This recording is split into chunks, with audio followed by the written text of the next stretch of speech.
Donald Trump triumphs, or is it all a distraction? Good morning, ladies and gentlemen. This is another declaration of truth from your host, Terry A. Hurlbut. On Wednesday night, May 10th, Donald J. Trump took part in CNN's town hall event in New Hampshire. The motives of CNN's current CEO, Chris Licht, are as clear as mud by now. Regardless of that, Trump triumphed over CNN and all his detractors and has virtually assured himself of the nomination. But at least one commentator is very much afraid that he lent himself to a dangerous distraction.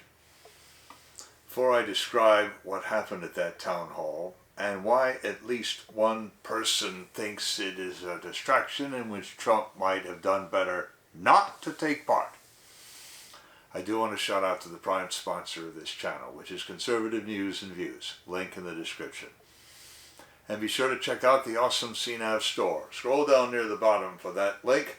Lots of great merchandise there, especially this t-shirt that I have chosen for today, which reads Ultra MAGA. That goes to show that the evening belonged to Trump. Or could Trump have done better to be someplace else? Hold that thought to the end, and I will address it. One thing more.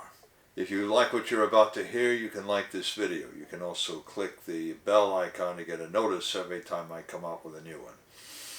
In fact, do you see the new icon, the heart shape with the US dollar sign in it? That's the super thanks icon. If you really want to keep these videos coming, click that and leave me a tip. Any currency will do, so long as it's legal tender.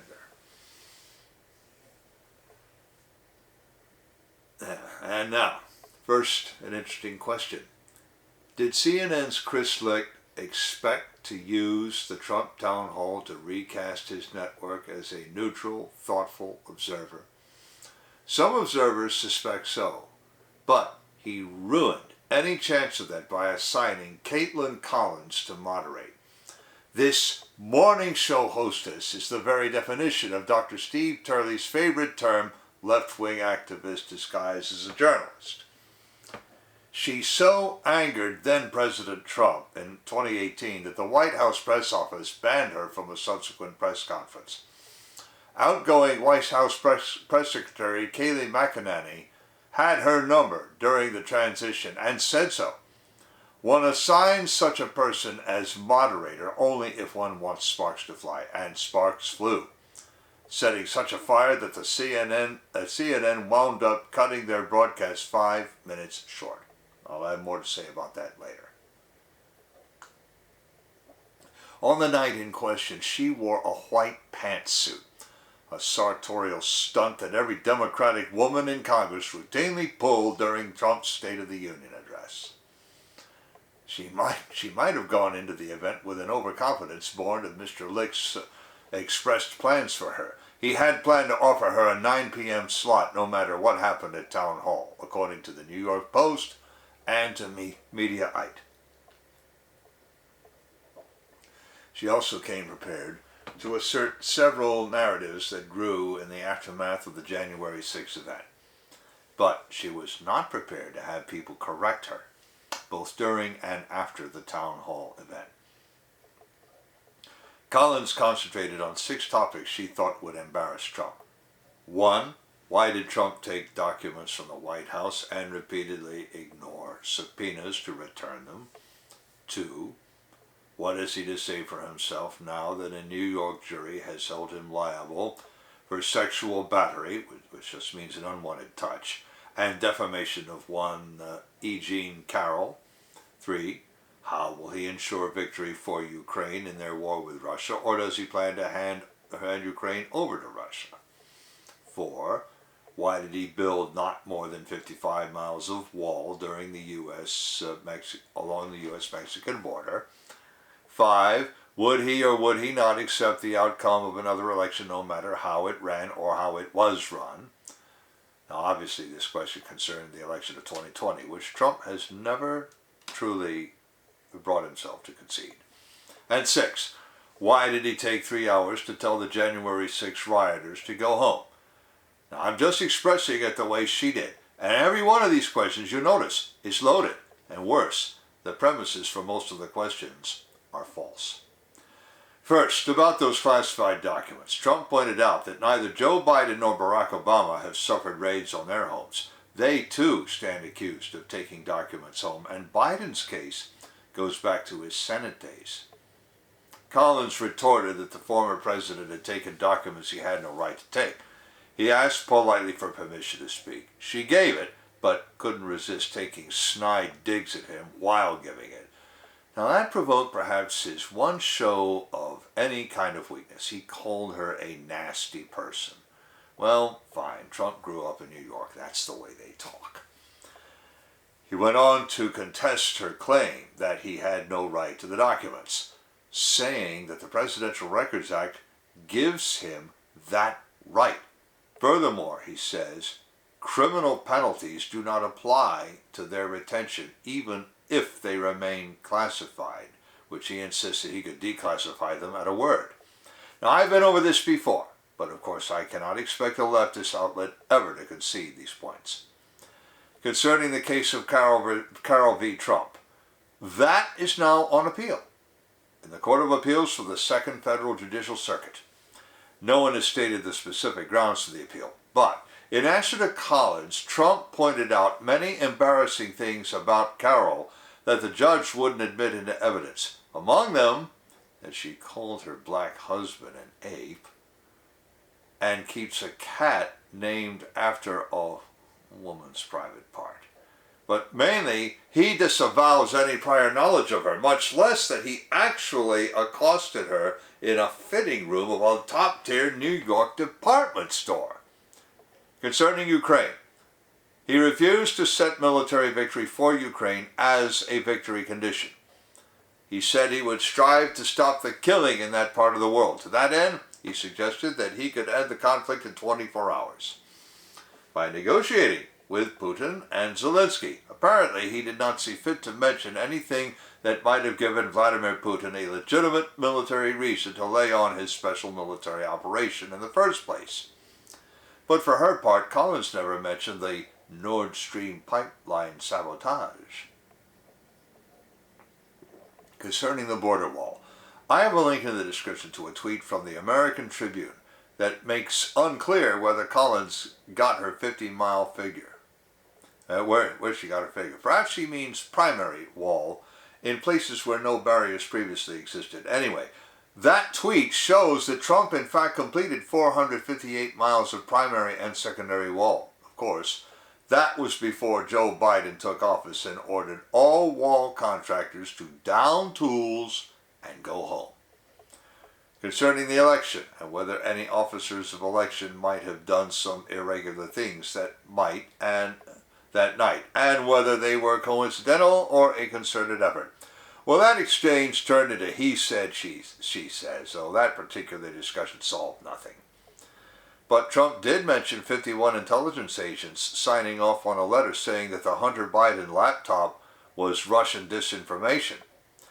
He did not mention the Twitter files documentation of the suppression of that story. But, of course, two journalists, once loyal soldiers of the left, have documented that suppression. And I've been over that before, as you should remember. But in refuting Collins' claims about the January 6th event, Trump scored his greatest triumph. Collins asked him why it took him 3 hours to tell January 6, quote, rioters, unquote, to go home. Well, Trump said, I don't believe it did. Oh, let me pull it out. I have to pull it out. And then he reached under his blazer and pulled out hard copy screen caps of his final Twitter tweets. A man named Tim Young tweeted out video of that exchange and says Trump just pulls out receipts to disprove Collins' claims and the crowd goes wild. Not the way CNN wanted things to go. Or is it? Hang on, I'll explain at the end. For the record, I have links in the description to the last 6 tweets Trump left on his Twitter account. Now that the account is restored, you can view them. I invite you to read them. I invite you to look at the timestamps. 1:49 p.m. He's making a speech. 2:38 p.m. Please support our Capitol Police and law enforcement. They are truly on the side of our country. Stay peaceful. 3:13 p.m. I am asking for everyone at the U.S. Capitol to remain peaceful, no violence. Remember, we are the party of law and order. Respect the law and our great men and women in blue. Thank you. Now, for everyone's information, the incursion in the Capitol happened sometime between 1:30 and 2 p.m. Well, it didn't take him 3 hours to tell people on Twitter to keep it peaceful. However, Trump did mention one tweet that Twitter took down. I can't verify that independently, but I can guess what it says. That must have been his message to go home. The other 3 tweets are tweets he left on January 7th and 8th. But Trump said one more thing that Collins must have found breathtakingly brazen. From her point of view, that is. He said he would pardon most, not all, of those convicted in the January 6th event or now languishing in jail awaiting trial. He did allow that some people let matters get out of control, and so not everyone would be eligible for a pardon. But then he mentioned the Antifa and BLM riots in the 2020 Summer of Love. Those events have had far greater damage and far more casualties than the January 6th event. And I repeat, CNN cut the broadcast off 5 minutes earlier than they had to. I have a link in the description to Dylan Byers' tweet explaining that in detail. I'm not going to describe some other support Trump had. But first, I want to shout out to a sponsor who can really help you through the economic storms to come. That sponsor is oursilverlines.com. Do you feel like you're working harder for your money just to get by? You are not alone. The fluctuating economy, employment issues, and unexpected changes in life have left many families struggling over the past few years. Collecting gold and silver can help shield you against many of these challenges. But if you're like me many years ago, you don't know where or how to start. Our Silver Lines helps by connecting you with thousands of members who are learning the secrets to creating and protecting true wealth by collecting precious metals. Whether you just want to collect rare and unique coins or take advantage of the business opportunities this company provides, either way, they can help you learn to live an exceptional life. Visit oursilverlines.com to learn how you can build a legacy to your future.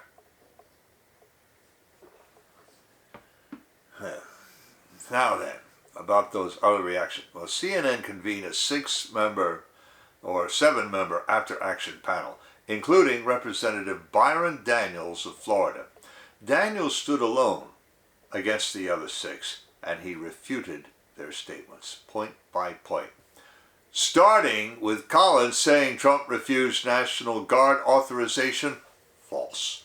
Former acting SecDef Christopher Miller testified under oath that Trump authorized a National Guard deployment, but Washington's Mayor Bowers refused it. I have a link in the description of that tweet. And 3 more. Here's Jason Miller talking about how brilliant Donalds is, with a quoted tweet with video from the panel. Donalds himself, quote, "The same network that claimed Trump was a Russian spy is the same network that said tonight that Trump wants to hand over Ukraine to Russia. This is irresponsible, and I'm glad I could correct the record," close quote. And Brigitte Gabriel, with more embedded video, saying Byron Donalds will make a great presidential candidate someday. When you play the videos, notice that Van Jones complained that Trump threw Ukraine under the bus. Though he didn't say exactly how. Collins had asked Trump whether he would continue the flow of American weapons and ammunition to Ukraine. After that, CNN convened a voters panel of Trump supporters and undecided voters To CNN's obvious chagrin, the voters rounded on CNN. Among other things, they told CNN to get off the election of 2020. They'd done enough damage. In short, they blamed CNN, not Trump, for keeping that issue current. Before the night was over, Chris Licht made a seemingly forced statement of support for Collins. Obviously, Licht was trying to put the best face on events. Dylan Byers copied it, and I have the link. Quote, "New from CNN. Tonight, Caitlin Collins exemplified what it means to be a world-class journalist. She asked tough, fair, and revealing questions, and she followed up and the fact-checked President Trump in real time to arm voters with crucial information about his position as he enters the 2024 election as the Republican front-runner. That is CNN's role and responsibility, to get answers and hold the powerful to account." Close quote. Next morning, Brian Stelter had his own quote, and I have that link too, strictly for the record, you understand. Quote, "Chris Licht begins CNN's 9 a.m. editorial call by praising Caitlin Collins for a masterful performance last night. He said, 'I couldn't be more proud of her and the whole town in New Hampshire.' Then he says he's aware of the backlash. More to come. You do not have to like the former president's answers, but you can't say that we didn't get them."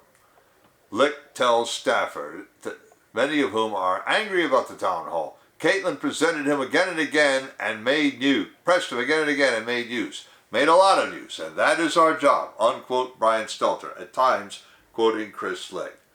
Other commentators weighed in yesterday morning, clearly believing that Trump cleaned CNN's clocks. I have links in the description to 10 tweets along this line. Benny Johnson says that Jake Tapper was holding back tears as he complained that Trump was destroying the network. Tom Elliott tweets out 4 screen caps that, he says, illustrate the lefty media having a meltdown. Benny Johnson, again, talking about how Collins was stunned as Trump pulled out these tweet screen caps. Benny Johnson, again, Trump takes a question from a voter. She wants to know how he'll bring down rising costs. Drill, baby, drill, he says, imitating Sarah Palin from the 2008 campaign. Then there's the clip where Trump says the judge ruled certain unflattering facts about E. Jean Carroll inadmissible. I don't have to go into those again, do I? Trump on Ukraine. I don't think of it in terms of winning and losing, but getting it settled to stop the killing. Another video, same subject. I want people to stop dying. Then another video with Byron Donalds taking on that silly after-action panel. Then Colin Ruggs saying the town hall was now stand-up comedy and CNN was looking terrible. And then we have this. Quote, "While certainly risky, there's very little upside, very real upside for Trump to return to a town hall-style forum on liberal media, who have had a tough time controlling their own focus groups on live TV. It will be adversarial / gotcha, but there are a lot of RFK voters to potentially reach, with whom he's the only Republican to have synergy, to whom Republicans must appeal if they have any hope or prayer of beating Biden. Trump absolutely crushed that town hall. That was not the bar he even needed to meet. He hit a much higher one, despite the predictable gotcha attempts. The potential goal worth the risk was met. I'm honestly stunned." Close quote. Reaction from the left was bitter and often scathing. The New York Times heaped scorn on Trump and his voters, trying to suggest that they sealed Biden's win. Basically, the Times made the same pitch it made during 4 years of Trump. But recall that this is the same paper that carried Walter Duranty's whitewash of Stalin's Ukraine famine. True to that form, the Times played to their own base, which is the die-hard Democrat base. And remember, Shane Goldmacher and Maggie Haberman, the authors of this piece, are not lawyers, and it shows.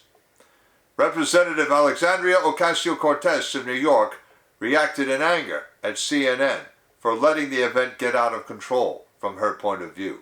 I have the link to her tweet. Quote, CNN should be ashamed of themselves. They have lost total control of this town hall to again be manipulated into platforming election disinformation, defenses of Jan 6, and a public attack on a sexual abuse victim. The audience is cheering him on and laughing at the host. This falls squarely on CNN. Everyone here saw exactly what was going to happen. Instead, they put a sexual abuse victim in harm's way for views. This was a choice to platform lies about the election and Jan 6 with no plan but to have their moderator interrupted without consequence. Close quote. And I have to say, she did not exactly make clear what she expected Caitlin Collins to do. In reply, one user reminded her that even the FBI fell short of calling the January 6th event an insurrection.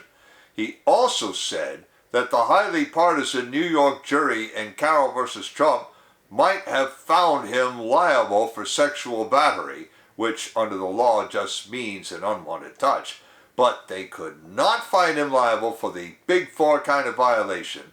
And especially if you're a woman, you know what I'm talking about without my saying it out loud. I have the link in the description for you, but remember, parental judgment and discretion are advised. Now we get to the part that gave me pause when I saw it. J.D. Rucker, author of America First Report on Substack, criticized Trump for saying stupid people were destroying America. No, says Rucker, they're not stupid. They are cunning, manipulative, and possibly even demonic. He seemed to lament that the town hall took place at all, in light of the Title 42 lapse and the heightened crisis at the southern border. Which brings me to my analysis. Obviously, Donald Trump did himself very proud that night. Caitlin Collins is not ready for prime time, and what Chris Licht is thinking, or whether he is thinking, is as clear as mud to me. The white pantsuit, evocative of Nancy Pelosi tearing up the State of the Union address, was a disastrous sartorial mistake. She turned in the worst possible performance and obviously didn't prepare to deal with a man like Trump. The CNN panels were worse. One man took on 6 egotistical, quote, journalists, unquote, and knocked them off unassisted. And a panel of ordinary folks blamed CNN for something for which CNN wanted to blame Trump. But J.D. Rucker could be correct that this town hall was a distraction. Those disastrous performances were such obvious self-parody that I wouldn't put it past CNN to script them in advance. Just tell Caitlin Collins to take a dive and promise her the moon no matter what, as at least one source says. Well, let's just see whether Collins gets her coveted 9 o'clock slot.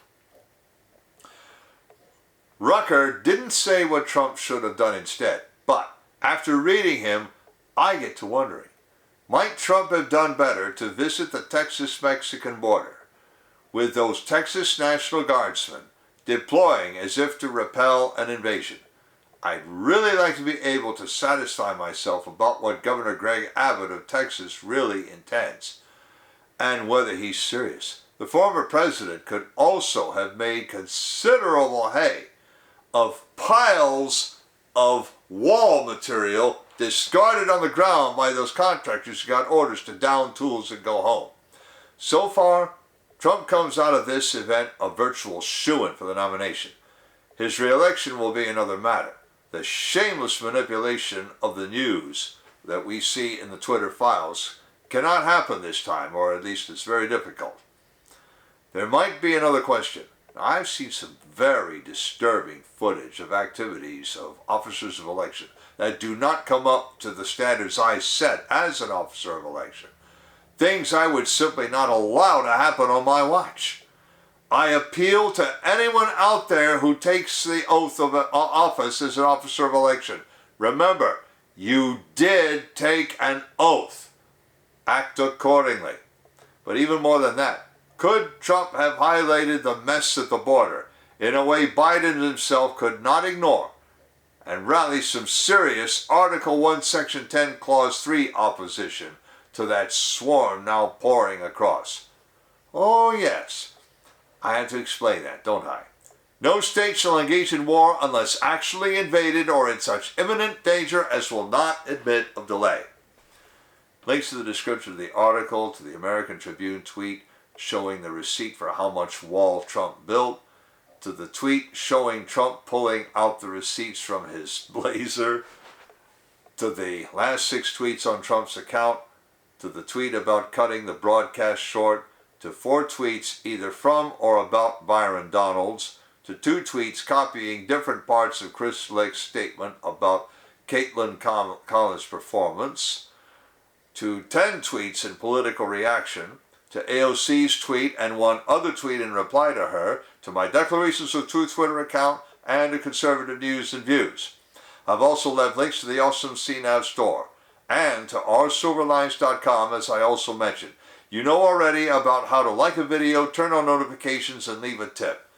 On the end screen, I'm going to leave a subscribe link to my channel and links to the Ukraine playlist, the Mar-a-Lago raid playlist, and to my video that I did when Trump came back to Twitter.